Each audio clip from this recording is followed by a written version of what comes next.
Om.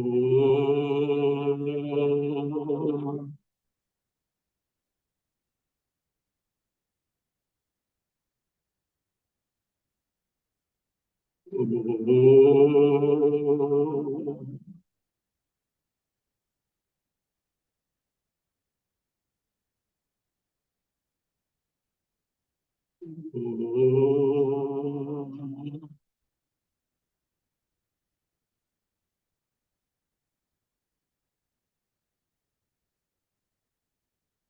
Om.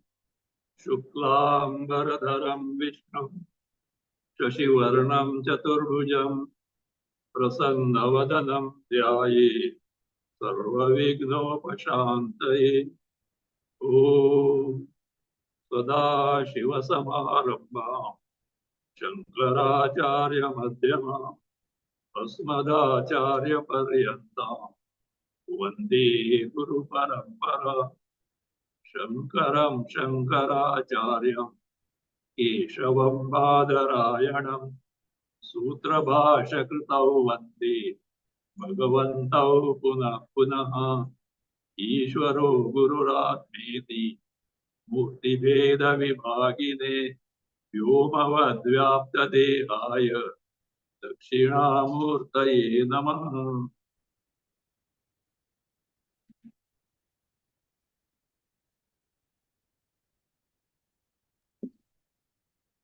Vishnu Sahasranama, verse 31. Please read. वेद्यो वैद्य सदा योगी वीरः माधवो मधुः अतीन्द्रियो महामायो महोत्साहो महाबलः वेद्यो वैद्य सदा योगी वीरः माधवो मधुः अतीन्द्रियो महामायो महोत्साहो महाबलः. We have seen Atindriya, one who is imperceptible, one who cannot be seen, tasted, touched, smelled, heard, because Shabda, Sparsha, Rupa, Rasa, and Gandha, these are not the features of Paramatma Sarupa, Bhagavad Sarupa. As we have seen many times, Sahasranama has got both types of names. Saguna Brahma with a name and form. Otherwise, Nirguna Brahma, which is beyond the, free from name and form. Depending on the context, we have to say what it is. So, Atindriya, we have seen. Now, Mahamaya. So, Maya also means magic. So, his Maya, the creative power, Sarjana Shakti, the creative power is such and so powerful that it puts even a magician in delusion. The magician who can show you many feats and he can delude you, but he is the one who can put even the magician in delusion. A great one means his delusion is so great. In the Bhagavad Gita, Bhagavan Krishna says, Mama Maya Duratteya. It is very difficult to cross over my Maya. But Mameva ye prapadyante. Those who seek me, those who surrender to me, so they can cross over this Maya Shakti and discover their Swarupa. So that Mahamaya, the one who puts even the magicians in great delusion. Mahotsaha, the one who is Utsaha, that is that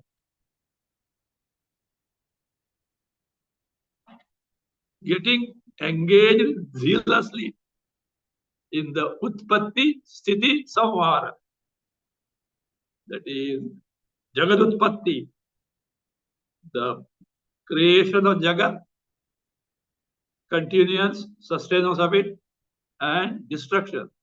One who is ever engaged in this with zealousness, that much of enthusiasm, that's who is called Mahotsaha, Maha Utsaha, one who is of great diligence. Mahabalaha is of great strength, stronger than even the strongest person.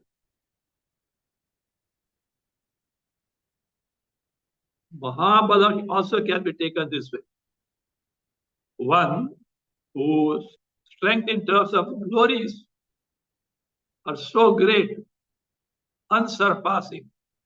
In Chandogya, there's a question. Bhuma. Bhuma means that Brahma. Kasmin Pratishtitaha.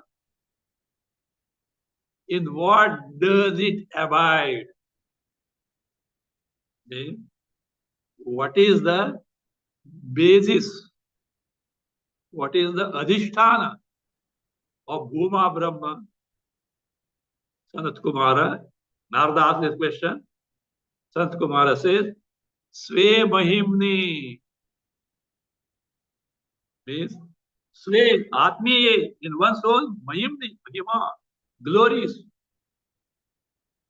So he is abiding in his own glory, means he is independent of everything. Brahman is independent of everything. His own glory it abides. Or Satguru says, no Mahim Nisitaha. He is not abiding in anything because he has no adhisthana, he has no basis. For example, this is from the Nirguna standpoint. From Saguna standpoint, see, there's a word called Anatha. Natha means master, guardian. And generally, Anatha word is used for those who are orphans, who have no parents, who have no guardians. There is a trend in the devotees to what? Oh, they pray, oh Bhagavan, I am Anatha, I am orphan. In fact, they don't think properly. To tell Bhagavan that you are orphan is like giving a slap on the face of Bhagavan. How come? He says, idiot, I am your protector. Is Bhajagovindam come across. Vatula, Kimtava Nasti Niyanta. An idiot. Do you think there is no Niyanta? Niyanta is not simply controller, protector. Do you think there is no protector yourself? So you are calling Bhagavan, and you are praying to Bhagavan and saying that you are, what is that, orphan. It's just like, say, a father who is very rich, that is a great industrialist, and ready to do anything for the son. And if the son says, I'm orphan, how bad the father will feel like that. Bhagavan is our protector. He is our master. He is our Natha. We are always Sanatha, not Anatha. This trend of undermining oneself Anatha is not a very bad trend. In fact, it happened in the case of Kabira. He was a great devotee. And he was poor, of course. He was not much after earning money and all that. But he was living a decent life. The news went to the king nearby. There is a great devotee called Kabira. But he is very poor. So what he did, he sent lot of jewelries, gold, provisions, this and that, all, clothes and all that, costly. full of palanquins, the minister came and inquired, who is Kabir, etc. He went to Kabir. Said, our king has sent you all these things. And he said, go and give to Kabira. Kabir is anatha. For poor, he said anatha. Kabir asked, what did your king say? Anatha. Acha, take all this back and tell the king, give it to my Natha Rama, he is anatha. In the sense, Bhagwan Rama or Bhagwan has no master over him. He is not like our orphan, who is the master of everything, entire cosmos, and yet he is not mastered by anyone. The glory. So none of us are anatha. We are sanatha. And if at all this word is to be used, it's for Bhagavan only. He has no master over himself. So here, Sve Mahimni Sitaha, abiding in his own glories, Van Na Mahimni, not abiding in anything because he is Anashritaha, not dependent on anything, independent of everything. There is great glory. So Mahabalaha. Please read the next verse, 32. महाबुद्धिर्महावीर्यो महाशक्तिर्महाद्युतिः अनिर्देश्यवपुः श्रीमान् अमेयात्मा महादृदृक् महाबुद्धिर्महावीर्यो महाशक्तिर्महाद्युतिः अनिर्देश्यवपुः श्रीमान् अमेयात्मा महादृदृक् Mahabuddhi, of great intelligence, of mighty intellect, Mahabuddhi. What do you mean by that? Because he is the one who is Sarvajnaha, Sarvavit. Bhagavan is the one who is Sarvajnaha, omniscient, knows everything in general. At the same time,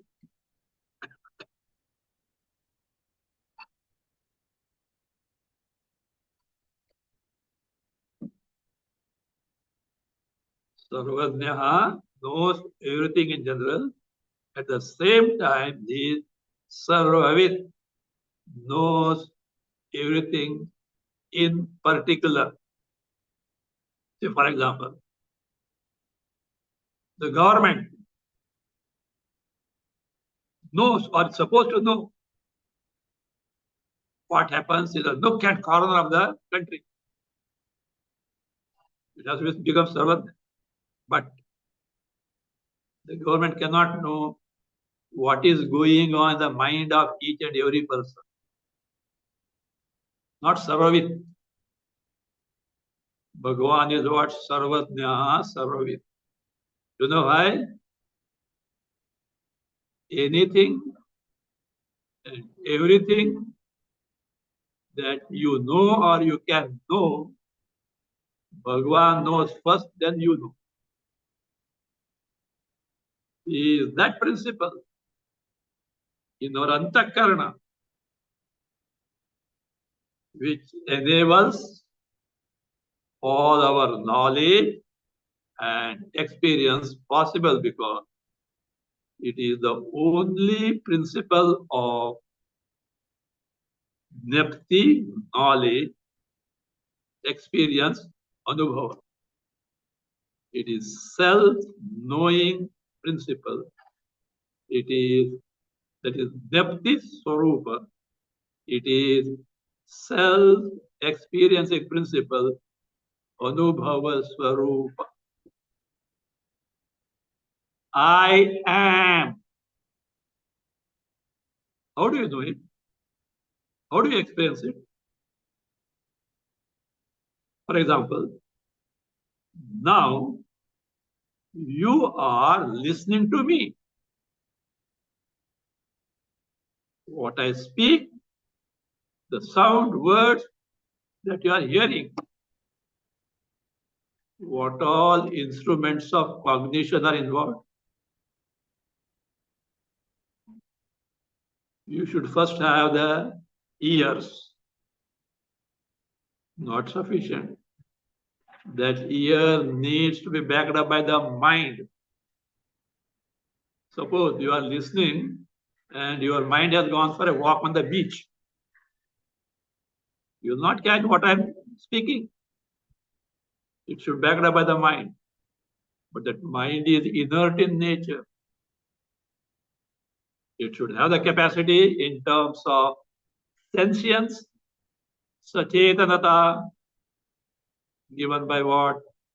Chidabhasa, the semblance, the appearance of Chaitanya as a reflection, as it were, in the antakarana, called in the antakarana, and therefore in each and every antakarana vritti called thoughts. The Chidabhasa needs to be there, which makes you know, which makes you aware of the Shabda sound vrittis, what I speak. See? And that Chidabhasa depends on Chaitanya. Dependence. Where Chaitanya is concerned, I am. It is not dependent on anything, not that you are seeing, hearing, tasting, touching, smelling, I and that, so that I am. No. It is self-evident. Swa-prakasha. Swayam Jyoti. Independent of everything. And it lends the existence, isness, the knowledge principle or experience principle, and ananda to the jagat. So that is my swarupa. So therefore that being the case, so he is the one who is Mahabuddhi, Sarvajna, Sarvavit, anything and everything you know, experience, first has to fall at the altar of what? Chaitanya Rupa Paramatma. In this sense, he is Mahabuddhi. Or you can take as wiser than the wisest. You can't match Bhagavan. Never try to pitch your puny intellect against Bhagavan. He knows not even better. He knows everything. So therefore, Mahabuddhi, Mahavirya, one who has got great energy, one who has got great power, more than which no one else can have it. Virya. What type of, what is that? Virya energy has got, that is the power of Jagat Utpatti, creating the Jagat, Jagat Siddhi, sustain the Jagat, Jagat Samhara, the destruction of the Jagat. All these one has got that power. So Mahavirya, Virya can mean valor, power, strength. Actually, power has to be kept for the next birth. Mahashakti is coming here. The strength or valor, prowess, more or the same meaning as such.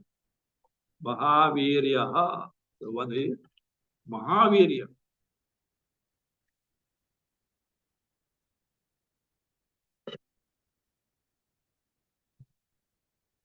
Of great prowess, valorous. Mahashakti, The one who Shakti, Samartya, strength is what something great, of immense power in the sense omnipotent. Here earlier, of great strength was said, energy, here it is omnipotent. Omnipotent in the sense, what is omniscient? We say, Bhagavan is omniscient, omnipotent, we say. What is that omni thing as such? It is with respect to Jagad Utpatti, Sthiti, and Laya. Power of creation, Jagat, creating Jagat, sustaining the Jagat, and annihilating Jagat. That is what Sarva everything is. Mahashakti, the one who is very omnipotent.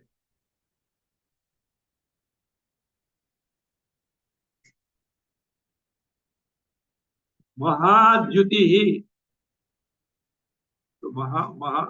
Mahadhyuti, one who duty, that is splendor, resplendence in terms of Nepti Tattva. Nepti Tattva means the knowledge principle. This knowledge is described as splendor, etc., which belongs to light. Just as light reveals, makes us know things in the darkness. So also, this knowledge principle, Nyapti Tattva, Bhagavat Tattva, reveals us the inert Jada entities. Inert things cannot know one another, or they can know themselves. They need a knowledge principle which makes them know. So that duty, not ordinary duty, which reveals everything, which makes known everything, which makes you experience everything. So that Udan, Nyapti Tattva, is the one Mahajyoti.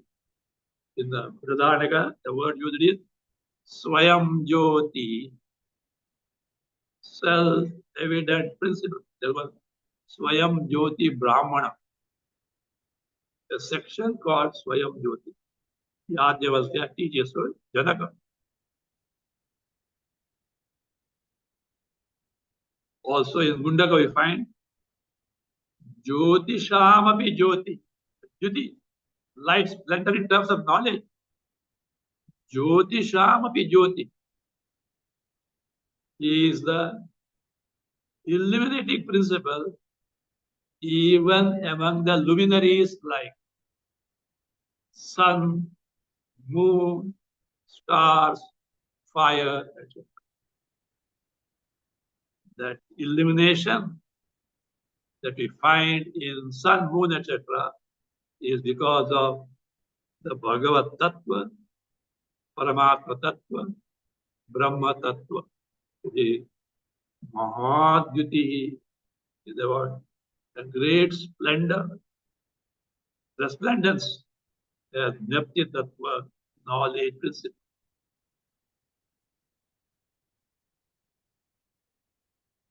Anirdesha Vapu. Vapu means body. Vapu means body. Now, body here in the sense, in the figurative sense. In the figurative sense.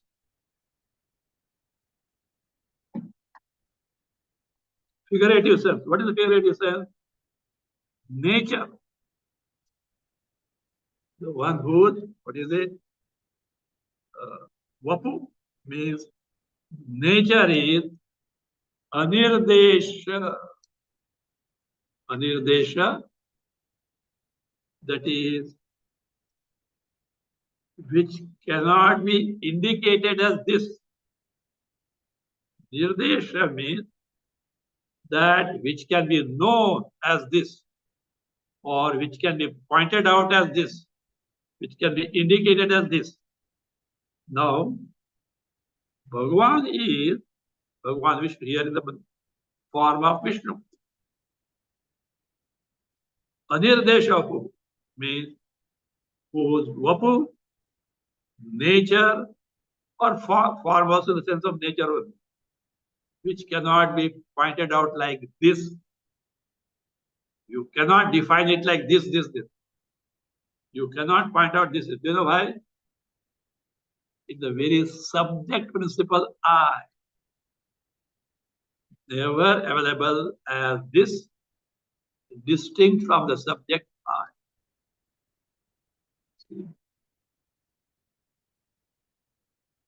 Aham, I, idam, this, can never be same. They are distinct and different like light and darkness. In Brahma Sutra Bhashya, in the beginning, what is called as Adhyasa Bhashya. Adi Shankaracharya points out, I and this are two entities which can never be identical, nor can the features of one can be the features of other. They are totally poles apart. But there, Bhashyakara doesn't use the word idam.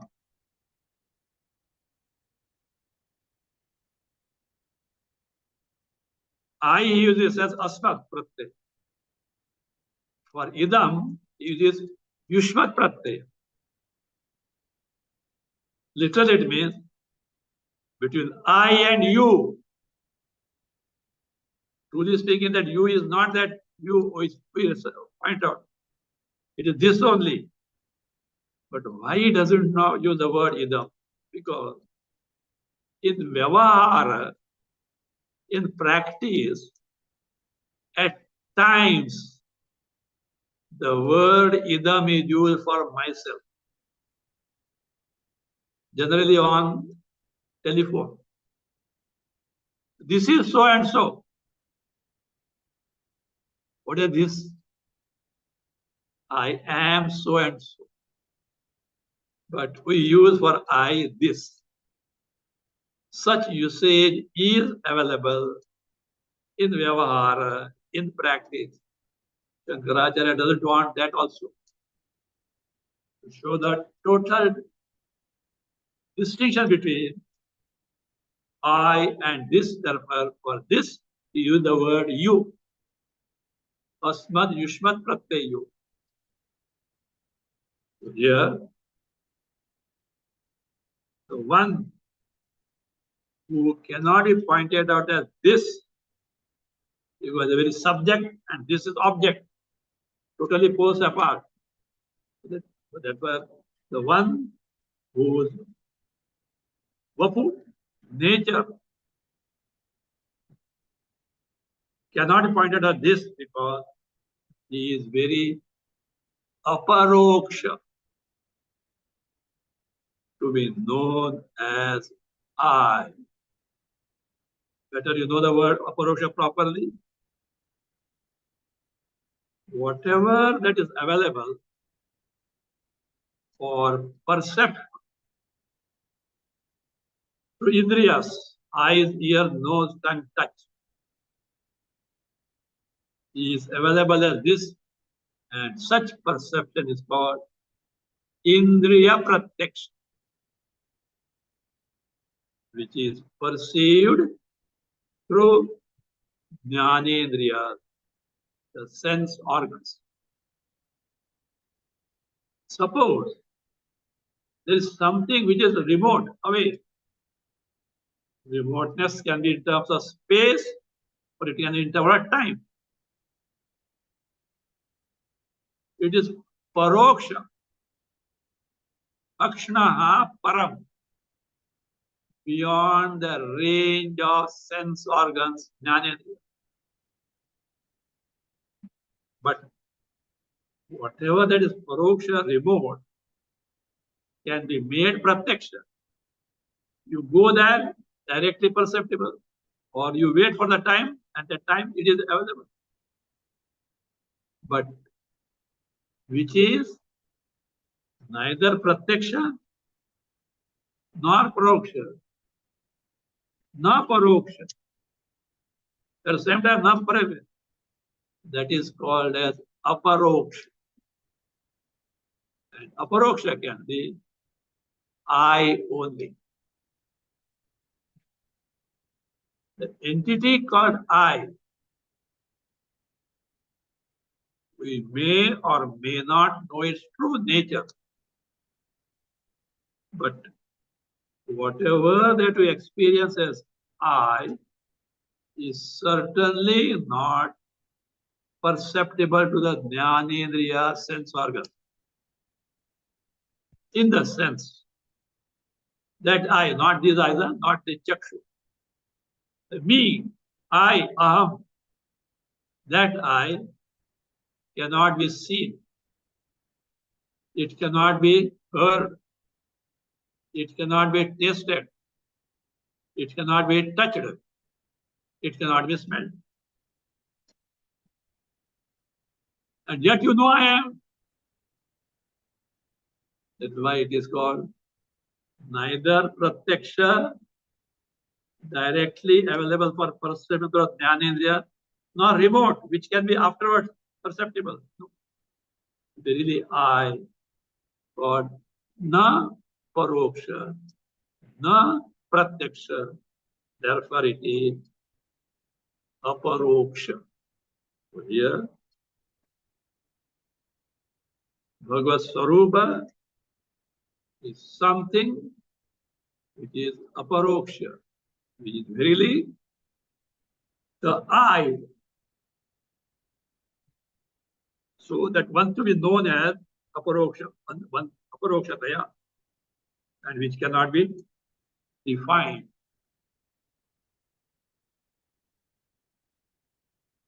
See, that's why, suppose Bhagavan comes in a form and stands in front of you. And you ask, are you Bhagavan?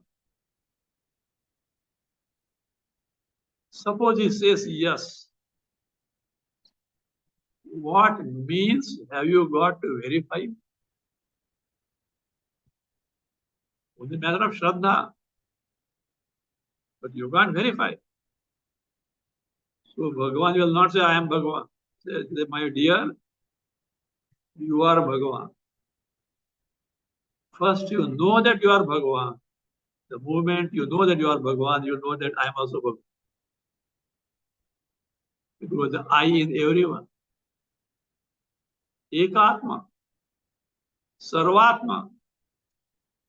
The I, Atma in everyone, that is what it is, which cannot be known as this, which cannot be indicated, which cannot be pointed out as this because it's a very subject I. Sriman.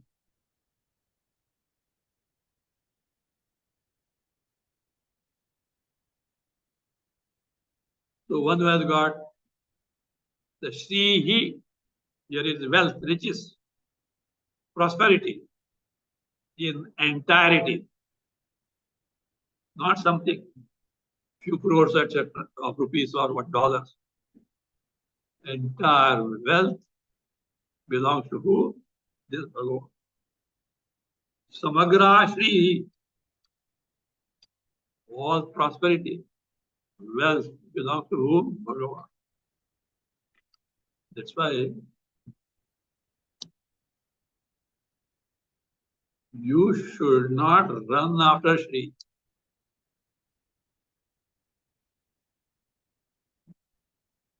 Sri should follow you, come with you. When will she come? When will she come?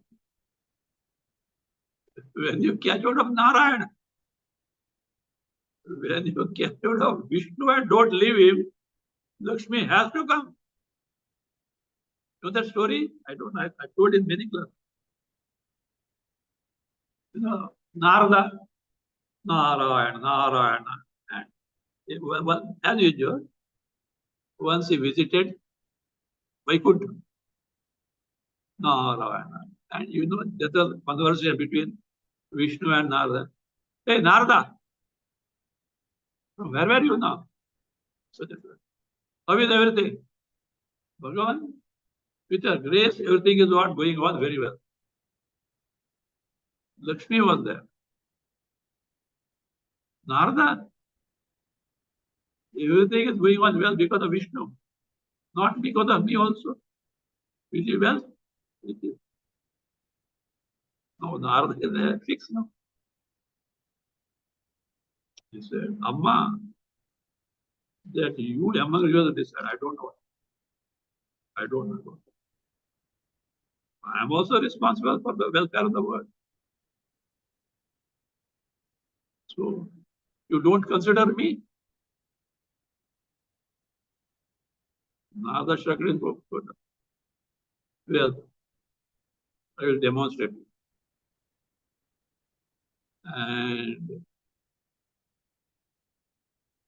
who Vishnu said, Vishnu said, Lakshmi should be made to understand properly. And he decided to demonstrate. He descended on the earth, took the garb of a great Mahatma, sannyasi or something, and started giving discourses everywhere. All started flocking. Such a huge crowd. And wherever he goes, people follow. So Lakshmi was watching all this thing. Let me show now. She also descended in the form of a sadhvi and started giving discourses. In the beginning, only few used to come because they were going to Vishnu. They don't know Vishnu and Lakshmi. Then there's a custom, no, like that. That when a Mahatma comes, you invite him for food called bhiksha. Because he is not cooking his own nature. This food needs to be taken care of by the people. So people started inviting her. Even Vishnu also, they were doing that. Inviting her for bhiksha. He said, look, I will come. But I've got one condition. What is that? When I come, all the plates, tumbler, etc., all utensils, I myself bring. I don't eat other things. Is that very good?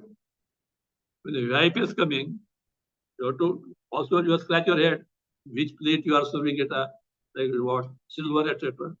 She is bringing with that much of worry is not there at all. They were happy. And Lakshmi used to come, you know what? Golden plates, golden cups, golden tumblers, golden spoons. People are amazed, very happy to see that is served.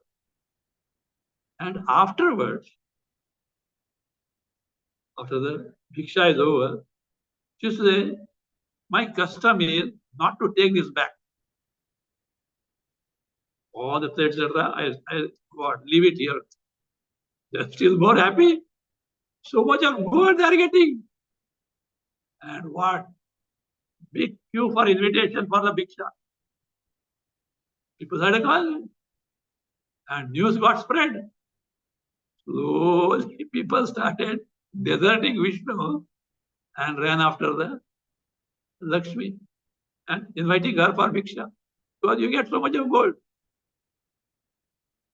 So it happened. And here, audience of Vishnu started dwindling. Vishnu packed up and returned to Vaikuntha. Lakshmi continued for some time and said, now enough of demonstration. And she wound up and returned.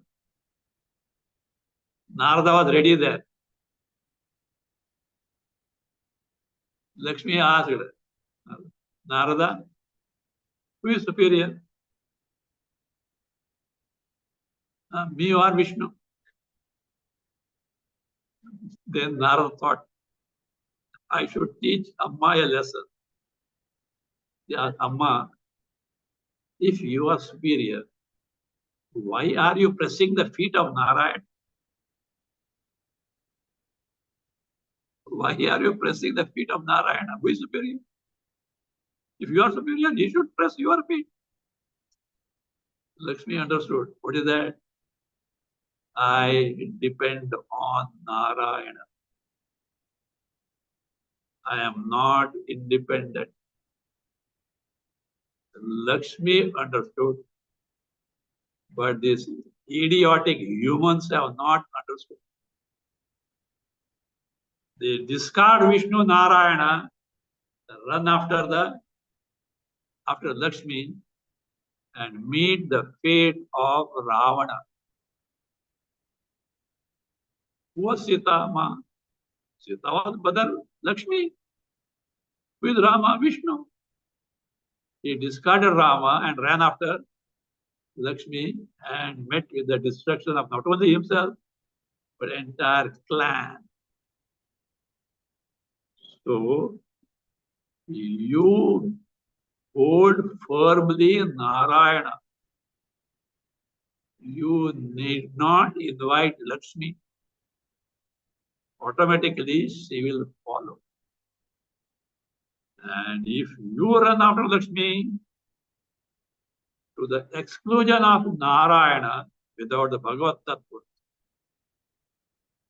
you are going to land in trouble one day or other.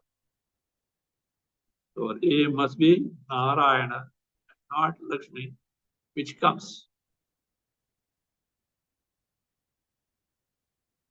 But Mahatma said, as far as Bharat is concerned, India is concerned, for any noble work, if you are sincere and you put forth adequate and appropriate effort, Lakshmi, money will come. From one source or other, it will come. That is the culture of India. You need not bother. And if it doesn't come, introspect yourself. Are you honest? Are you sincere? Are you on the right track? Or going wrong somewhere? Etc. So for noble work, as far as Bharat is concerned, never there is a dearth of it. So here, Sri Ma, the one to whom the Sri wealth in the entirety belongs. Ameyatma.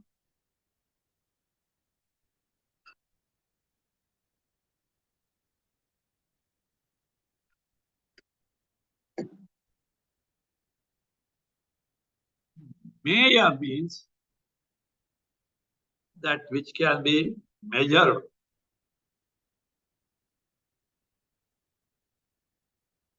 Meya also means prameya. But here it is that which can be measured. So now here, Atma word is used for buddhi.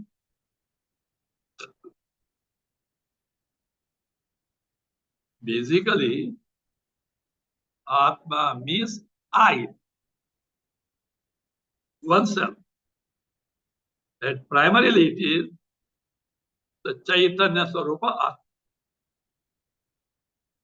Satchidananda Atma, the pure consciousness principle.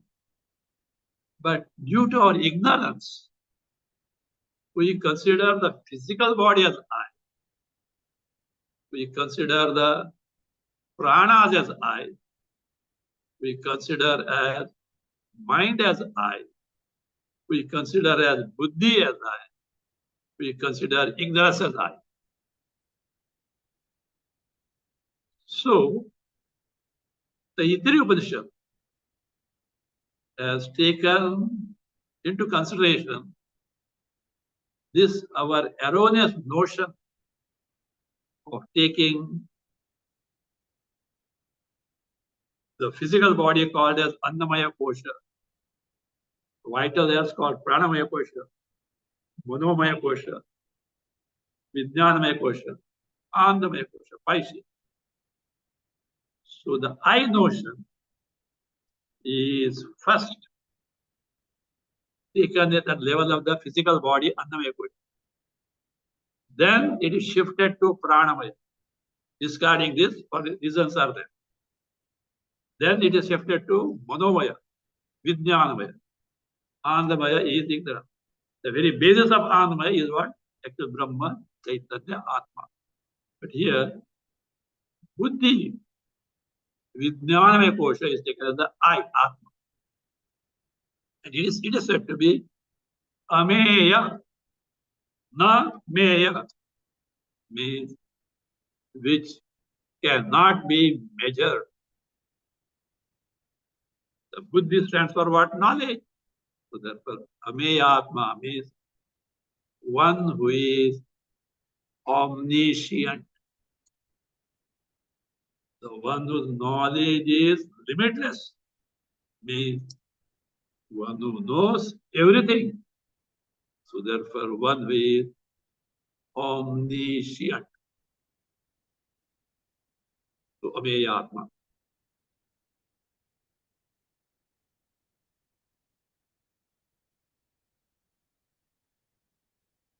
Mahadri Dhrut.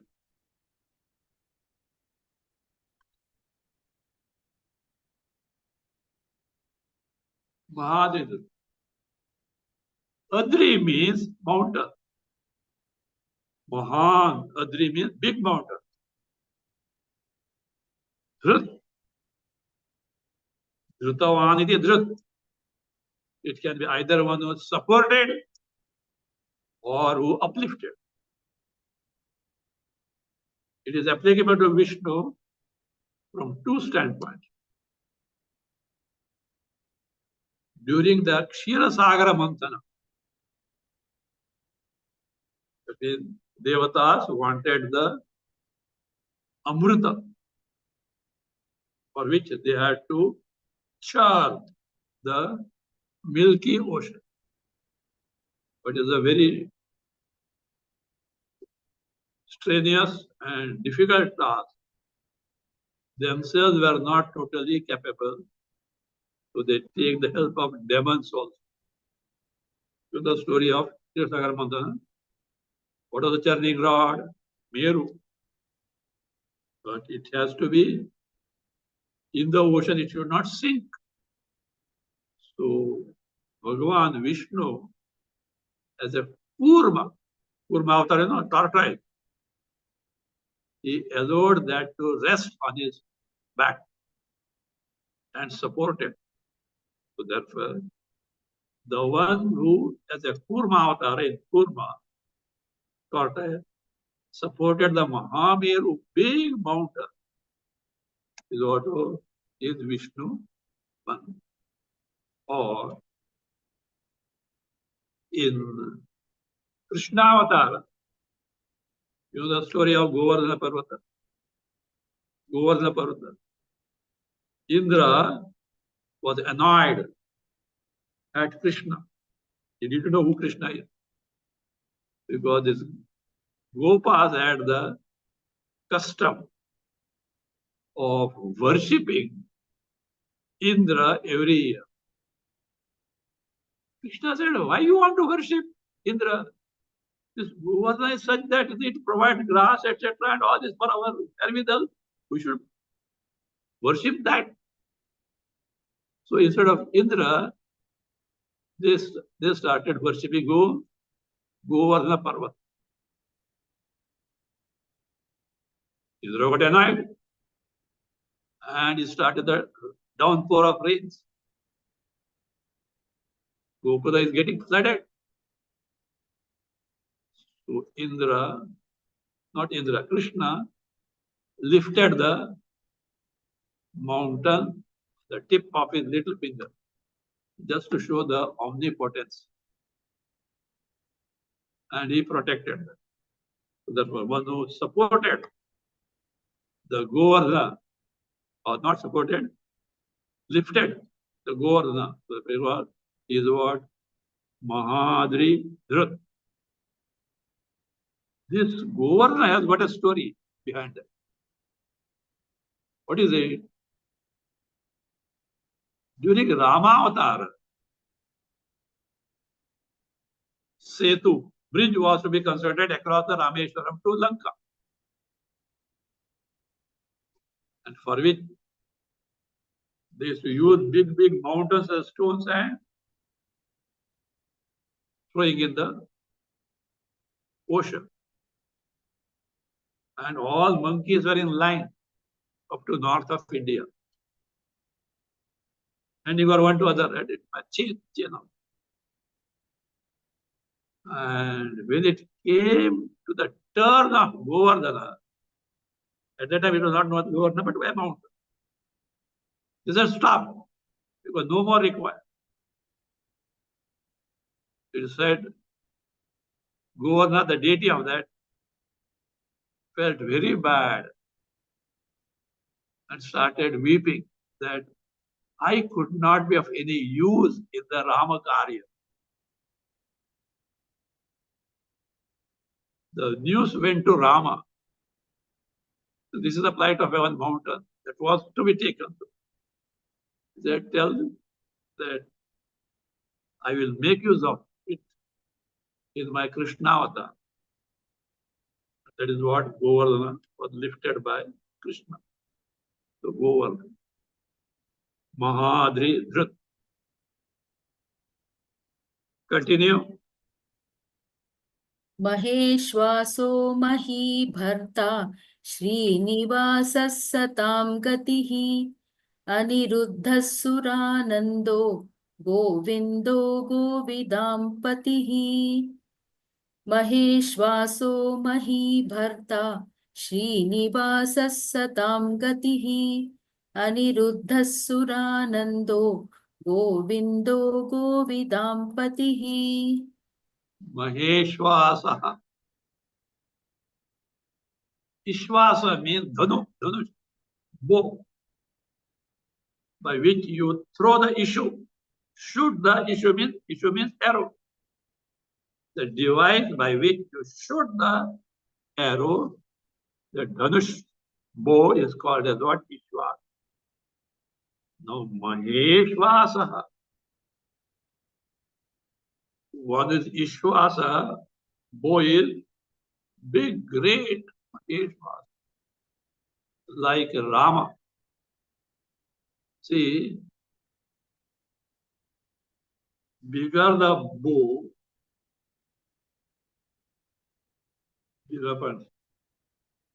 the movement or that capacity to shoot the arrow becomes more and more.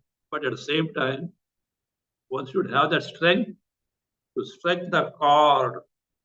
And that's why an archer should have the shoulder arms long as in the case of Rama. It should be the knee is so long. Again, the context of Rama has come. You know the height of Rama at that time. If Rama presents himself now, we will get disillusioned. He was about 21 feet height. Ajanubahu, so beautiful. And he is that wedding ring. Diameter was so big that your 2-3 fingers will go in that. Ajanubahu. So Ram. Maheshwasa, who has got big bow. So Vishnu is the one who has got a big bow, Maheshwasa.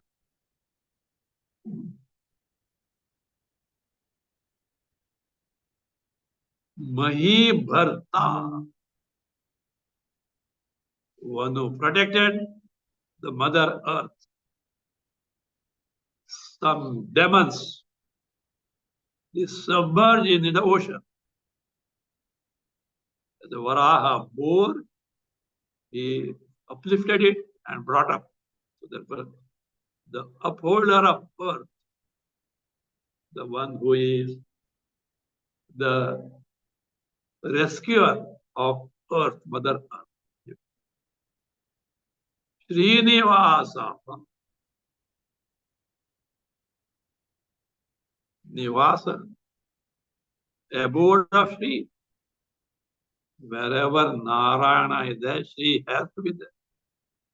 It is said as Sri dwells on the chest of Vishnu. So that is on the chest of Vishnu is who Sri lives there, abides there. And how Sri? It is Anapayini, never gets exhausted. Forever it is there. Wherever Narayana, Vishnu is there, forever the Sri is there. Because it is, they don't take as a couple, heavenly couple like Lakshmi, Narayana, what is that? Parvati and Shiva, Saraswati and Brahma, not that way. Purusha Prakriti Tattva.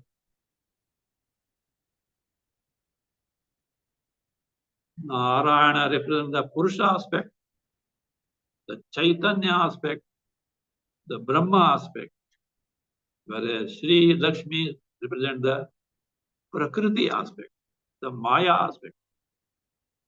Same thing, Parvati Parameshwara. It was same thing, Radha Krishna.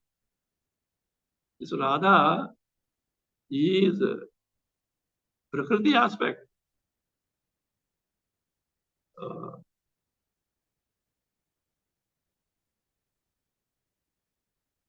At one place.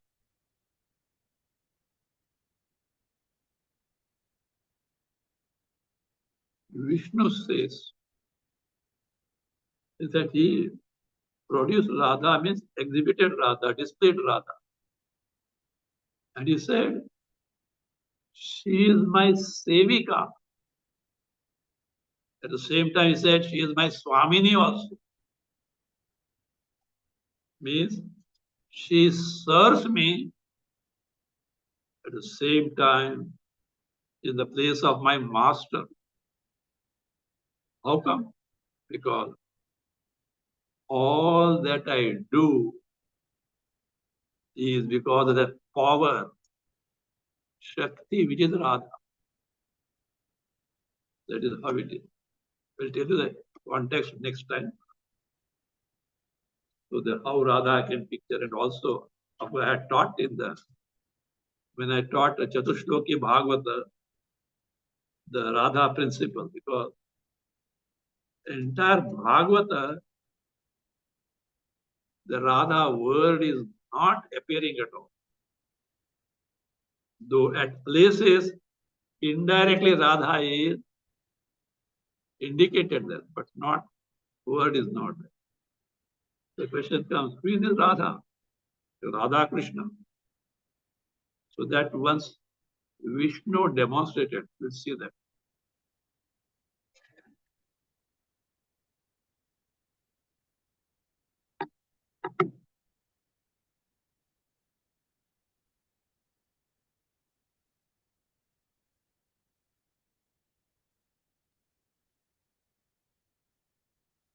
Om.